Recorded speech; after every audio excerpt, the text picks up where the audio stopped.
Te voy a contar en primer lugar los resultados de la encuesta de población activa y del PIB del segundo trimestre que se acaban de publicar. Luego voy a enlazar eso con las perspectivas económicas para la segunda mitad del año y comienzos del 2024. Y finalmente voy a terminar con un breve comentario sobre los resultados de las elecciones. Los resultados de la encuesta de población activa dieron un aumento del empleo del 2,9%, una caída del número de parados del 5,4% y que la tasa de paro es 11,6%.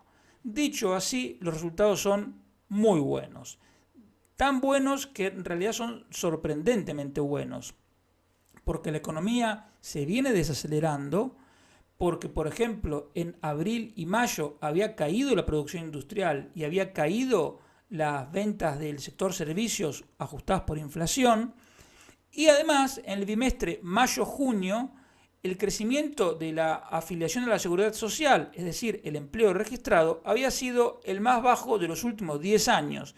Por lo tanto, lo que cabía esperar era que la desaceleración que ya estaban mostrando los 2 trimestres anteriores de la EPA se continuara. Pero en lugar de esa desaceleración lo que tuvimos fue un repunte del empleo mucho más grande de lo que uno se podía imaginar. Evidentemente que la tasa de paro haya bajado a 11,6%, que es el número más bajo desde septiembre del 2008, es un resultado muy bueno y es una muy buena noticia. El problema es que la tasa de paro no es como escalar una montaña, que uno llega, hace cumbre y se terminó. La tasa de paro tiene sentido reducirla, evidentemente, pero lo verdaderamente importante no es llegar a un punto, sino mantenerla baja. Y aquí es donde entran mis dudas. ¿Por qué? Porque hay motivos para dudar de la sostenibilidad de los empleos que se están creando. Por un lado, porque se están creando en relativamente pocos sectores. En la agricultura, en los últimos 12 meses se han destruido más de 40.000 empleos. En la industria se han destruido más de 50.000 empleos. Tú haces el promedio y te da que a lo largo de los últimos 12 meses en la industria se han perdido alrededor de 200 puestos de trabajo durante cada día laborable. Un resultado trágico. En la construcción sí está creándose empleo. Es verdad que a un ritmo un poco más suave, lógico que cabía esperar que se desacelerara, pero el grueso, más de la mitad de los empleos creados, son de 3 sectores de servicios: la hostelería, el transporte y el comercio minorista. Como es evidente, la hostelería y el transporte están directamente relacionados con el boom del turismo del exterior, que este año va a tener otro año de récord, y el comercio minorista en alguna medida también depende del turismo del exterior. Entonces, teniendo en cuenta, como te voy a comentar más adelante, que el resto de la eurozona ya está en recesión y que nuestros turistas provienen principalmente de la eurozona y también de Inglaterra, ahí hay motivos también para dudar de cuánto se van a poder sostener estos puestos de trabajo. Pero el problema más importante es el de la productividad. La productividad en los últimos trimestres viene repuntando un poco, es verdad, pero si tú tomas la productividad por persona ocupada de ahora, encuentras que es un 4% más baja que la de 2017. Es decir, que ahora necesitas un 4% más de ocupados para producir lo mismo que antes. O sea, es el camino al empobrecimiento, es lo contrario de lo que se necesita para prosperar. Es verdad que el problema de la productividad no viene de ahora. Si tú tomas los últimos 30 años, encuentras que la productividad solo aumentó un 7%, eso te da un paupérrimo 0,2% anual. Pero además del problema de falta de productividad, que como te digo, encarece los costes de producción, porque significa que tú necesitas la misma cantidad o más gente para producir lo mismo, en España los costes de producción se han disparado por decisiones del gobierno, que ha llevado la presión tributaria al máximo histórico, ha aumentado o creado más de 40 impuestos, ha subido el salario mínimo más que nunca en la historia, cosa que para las pequeñas empresas es demoledor, porque hay sectores, hay por ejemplo en provincias como Ávila, Segovia, Jaén, Granada y muchas otras, donde el salario mínimo de 1080, por más pequeño que a ti te pueda parecer, en esas provincias más pobres, equivale al 60, al 70, al 80 o al 90 o incluso al 100% del salario promedio. Es decir, esas empresas no pueden pagar ese salario mínimo. Entonces, cuando tú encuentras estos datos, ves, como te digo, que la producción industrial ya está en caída y encuentras al mismo tiempo estos datos de empleo, uno dice, esto no cuadra. Pero en economía las cosas a la larga o a la corta tienen que cuadrar.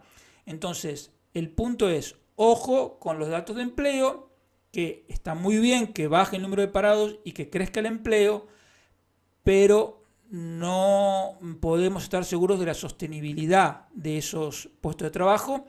Y esto es algo que en España tendría que ser obvio.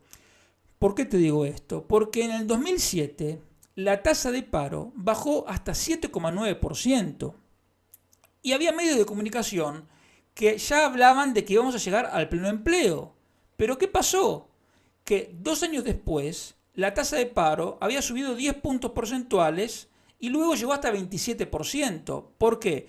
Porque esos que se llamaban empleos en realidad no eran empleos, eran ingresos que tenía la gente que se financiaban con un aumento de la deuda privada y con pérdida de competitividad, porque el sector de la construcción contrataba a la gente, aumentaba los salarios y luego aumentaba los precios de los pisos y entonces eso se financiaba con deuda privada y España tenía permanentemente una inflación superior al resto de la eurozona, por lo tanto perdía competitividad y cada día se iban fábricas de aquí a Eslovenia, a Polonia y a otros países porque aquí ya no podían aguantar.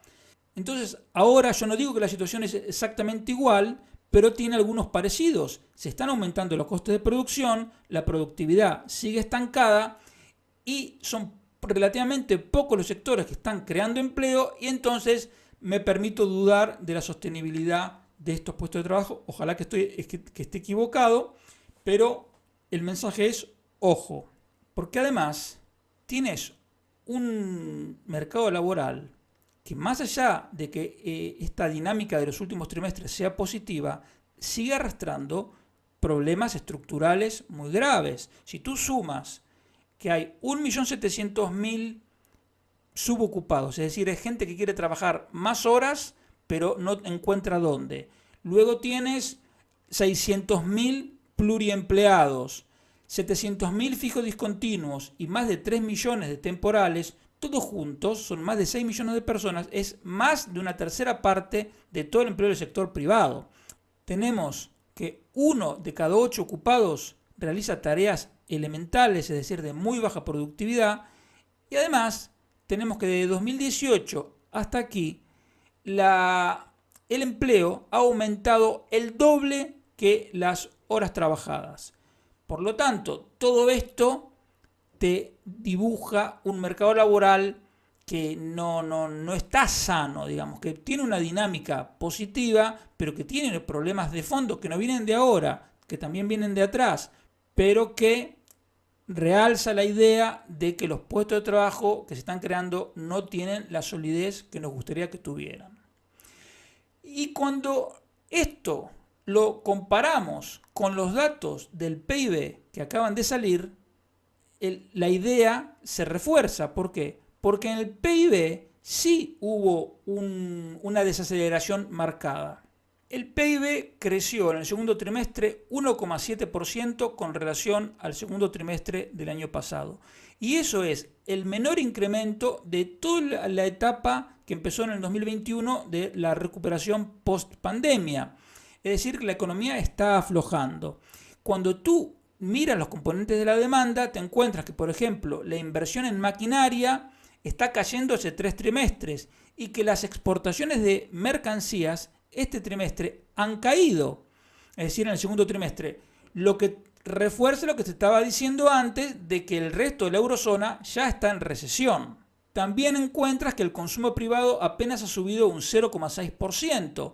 Entonces, si tú encuentras debilidades estructurales en el mercado de trabajo y que el PIB ya está aflojando coherentemente con las cifras que te decía antes de caída de producción industrial y de venta del sector servicios, y que ya están cayendo las exportaciones, entonces, y que está cayendo la inversión, y lo importante es recordar que la creación de empleo tiene que ver con la inversión, porque si tú tienes una fábrica que fabrica una X cantidad de toneladas, tú necesitas más o menos siempre la misma cantidad de trabajadores.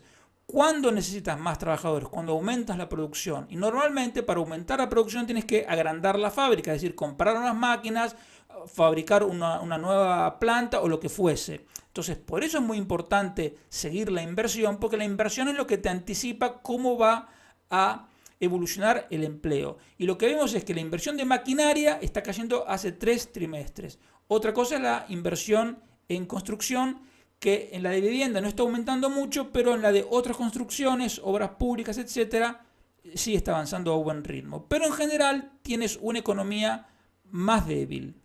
Entonces esto hasta ahora, ¿cómo se estuvo manteniendo la actividad? Hay algunos factores. Por un lado, el que ya te mencioné, de la recuperación del turismo del exterior. Pero este año van a llegar más turistas que en el 2019. Por lo tanto, el crecimiento, entre comillas, fácil que teníamos por recuperar lo que ya habíamos alcanzado, ya se terminó. A partir de ahora, el crecimiento va a tener que ser el crecimiento natural, normal, digamos, pero no los ritmos de crecimiento que se vieron este año y el año pasado sobre todo. Pero también tienes que las familias durante la pandemia habían disparado su ahorro hasta un máximo histórico cercano al 20% de su renta bruta disponible. Entonces, ahora el ahorro ha bajado hasta una proporción, digamos, coherente con lo que es el promedio normal, en torno al 7% de la renta bruta disponible. Esa renta bruta, además, ha crecido por encima de la inflación en los últimos 2 trimestres. ¿Por qué? Por un lado, por la creación de empleo que acabamos de comentar, y por otro lado, por el aumento de las pensiones y del crecimiento del número de pensionistas. Entonces, por primera vez en años, hubo 2 trimestres seguidos de crecimiento real, es decir, por encima de la inflación, de la renta bruta disponible, que no solo creció, sino que una mayor proporción de la misma se gastó. Entonces eso impulsó la demanda. Claro, ¿a qué precio? Al precio, por ejemplo, de aumentar la deuda pública a máximos históricos, porque ese aumento de las pensiones se está financiando con deuda pública. Hasta ahora las exportaciones venían creciendo realmente muy bien, y de hecho las exportaciones en el primer trimestre alcanzaron como proporción del PIB un máximo histórico del 30%. Para que tengas una idea, en el 2009 las exportaciones como proporción del PIB eran alrededor del 15% y ahora son el doble. O sea, es un logro increíble. Pero eso que nos sirvió hasta ahora, junto con el aumento del consumo, para compensar la debilidad de la inversión, ya no se está produciendo porque, como te digo, en el segundo trimestre las exportaciones cayeron. Entonces, lo que nos van mostrando los datos es que para el segundo semestre del año se va a notar una desaceleración mucho más marcada de lo que venía siendo hasta ahora. ¿Por qué? Porque, como te digo, la eurozona está en recesión por el efecto acumulativo de las subidas de tipos de interés y porque la inflación todavía no afloja lo suficiente. Porque aunque el IPC total haya caído un poco, sobre todo gracias a la caída del precio del petróleo, tenemos que la inflación subyacente ronda el 6%. Y si nosotros recordamos que el Banco Central Europeo quiere que la inflación ronde el 2%, evidentemente con una inflación del 6% no se van a quedar tranquilos y lo más probable es que van a seguir endureciendo la política monetaria. Entre paréntesis, esto que están haciendo es culpa de la propia irresponsabilidad del propio Banco Central Europeo, que dejó los tipos de interés en cero durante años y emitió dinero como nunca en la historia. Entonces ahora estamos pagando los platos rotos de la propia irresponsabilidad del Banco Central Europeo, que se presentan como guardianes contra la inflación cuando son ellos mismos los que la provocaron. Pero bueno, desde el punto de vista del nivel de actividad, lo que nosotros tenemos es que los tipos de interés están subiendo y probablemente van a seguir subiendo un poco más y una vez que terminen de subir se van a mantener en un nivel alto durante bastante tiempo, lo suficiente para que la inflación baje.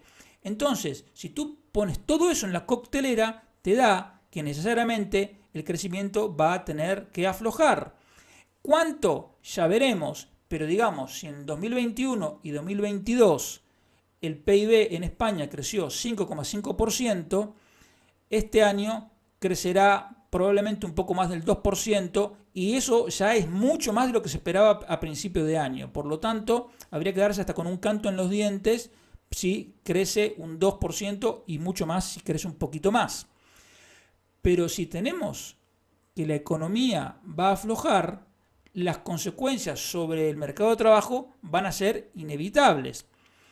Y a esto hay que añadirle otro aspecto, que es el siguiente. Desde 2020, las reglas fiscales europeas están suspendidas. Las reglas fiscales son las que dicen que el déficit fiscal tiene que ser menos del 3% del PIB y que la deuda pública tiene que ser menos del 60% del PIB. Evidentemente es verdad que estas reglas, digamos, más allá de la suspensión, se han violado por un montón de países, sobre todo España. Pero es verdad que había un mecanismo por el cual los países que violaban las normas, como España, tenían que someterse a un proceso de revisión y de reducción de esos desequilibrios. Como esas reglas quedaron suspendidas desde el 2020, bueno, y con Pedro Sánchez las cuentas públicas se desordenaron por completo y la deuda pública siguió subiendo hasta niveles impensables.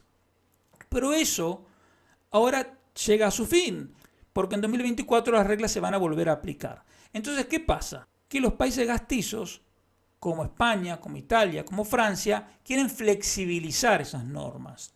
Y en cambio, los países, digamos, más racionales, más responsables, como Alemania, Dinamarca, Holanda, Austria, quieren mantener las reglas como están. ¿En qué nos afecta eso a nosotros? Que, evidentemente, si las reglas se flexibilizan, el ajuste del gasto público va a ser menos fuerte. Por lo tanto, el impacto sobre el nivel de actividad sería más suave. Ahora, si las reglas se vuelven a aplicar como estaban antes, que ojalá sea lo que ocurra, se supone que a España la van a obligar a hacer un ajuste un poco más marcado, pero ojalá fuese el caso, porque España necesita ajustar las cuentas públicas tarde o temprano, porque si no ajusta las cuentas públicas va a reventar la deuda pública. Entonces es mejor, es como darte una inyección que te va a doler, y bueno, mejor que me duela pero me evito la enfermedad. Esto es lo mismo, mejor hacer el ajuste del gasto público y sufrir un poco en el mercado de trabajo, pero no que me reviente la deuda pública, porque después el problema va a ser mucho mayor. Entonces, las perspectivas son de aquí a final de año y primeros meses del 2024, una economía que va a estar aflojando, que decide de crecimiento casi cero o incluso una ligera recesión en España. En la eurozona ya están en recesión.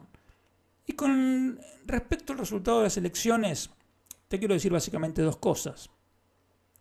Desde el punto de vista de la izquierda, digamos, a mí me sorprende, pero también por otro lado me preocupa y hasta te diría que me duele que hay 7.800.000 personas para las cuales haber indultado a los golpistas, haber eliminado el delito de sedición, haber rebajado el delito de malversación, haber hecho una ley que permitió liberar violadores, haber pactado con el partido heredero de ETA, haber mentido descaradamente a la gente una y otra vez, para empezar diciendo que no iba a pactar con Podemos y pactó, no iba a pactar con Bildu y pactó, etc.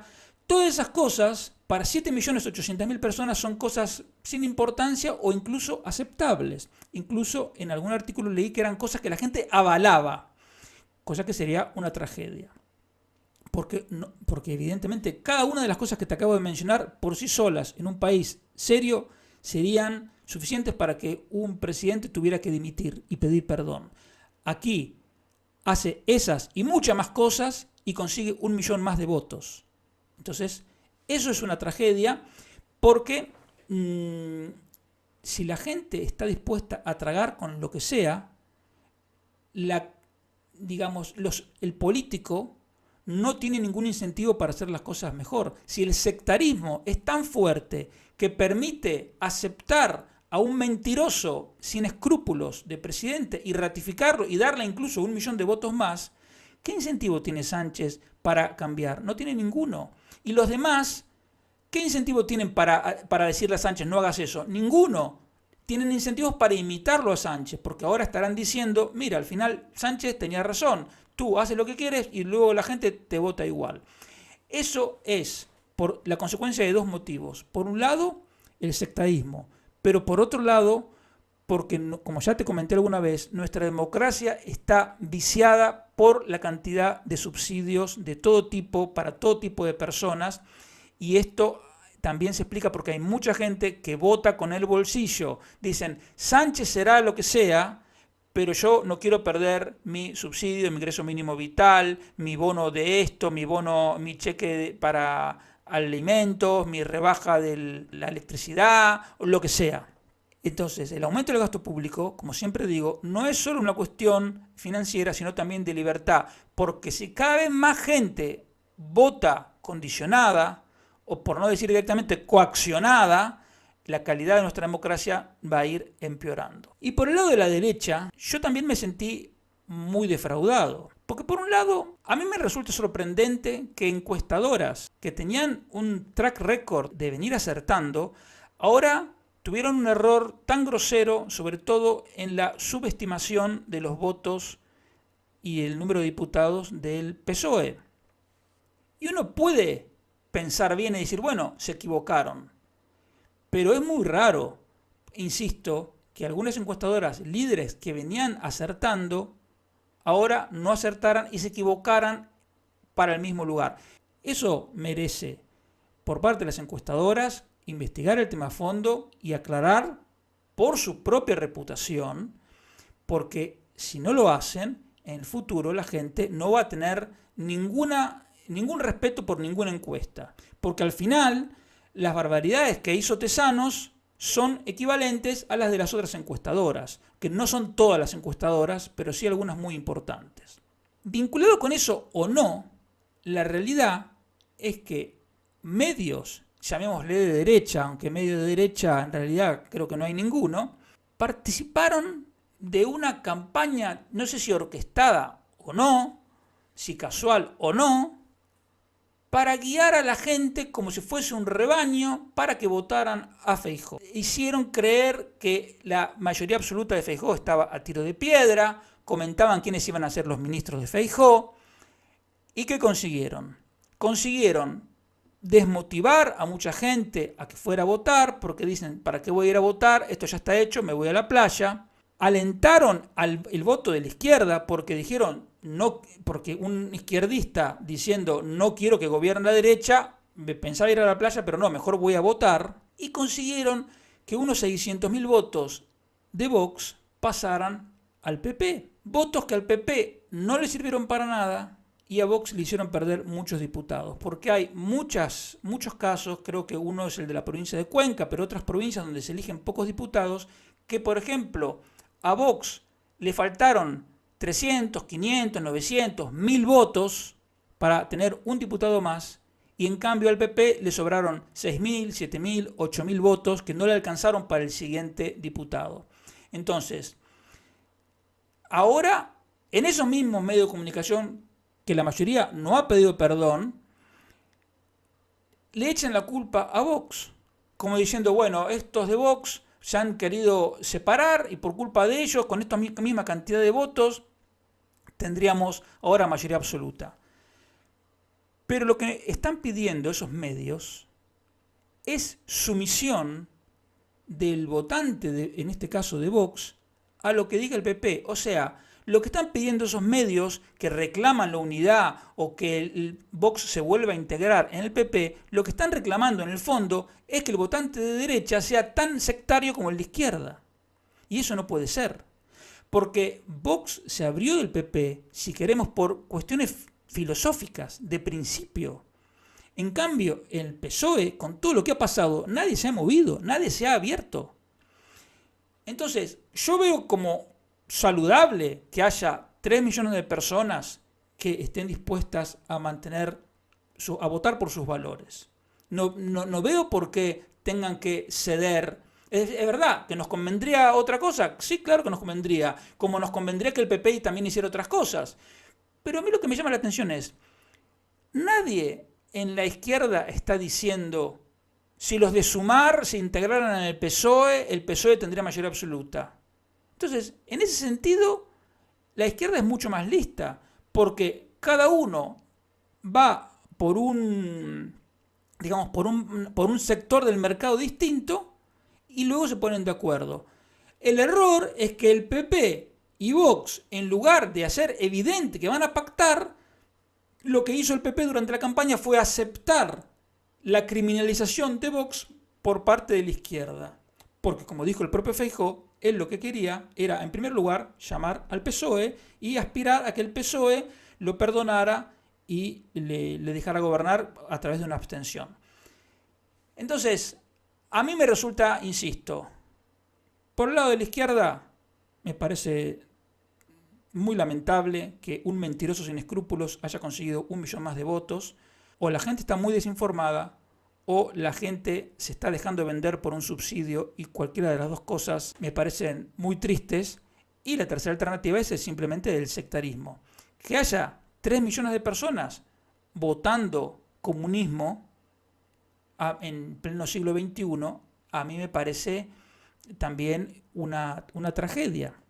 Pero dentro de la derecha, encuestadoras y medios de comunicación influyeron de mala manera en el voto de la gente, haciéndole creer que estaba a tiro de piedra una mayoría absoluta que no estaba a tiro de piedra, y lograron desmovilizar a parte del electorado de derecha y al revés movilizar a la izquierda y hacerse el harakiri, porque como digo, los votos que pasaron de Vox al PP no le sirvieron y a Vox le hicieron daño. O sea, salió todo exactamente al revés de como estaría previsto. Entonces, lo mínimo que merecemos como ciudadanos es que nos pidan perdón. Dicen, mire, nosotros participamos en esta campaña, nosotros dijimos esto, nosotros inflamos un poco esto, nos dejamos llevar por las ganas de que terminara el sanchismo-leninismo, pero bueno, nos equivocamos. Yo no he escuchado ese comentario y a mí me resulta tan lamentable. Por eso, en realidad, mi conclusión general de las elecciones es una decepción muy grande, tanto por izquierda como por derecha.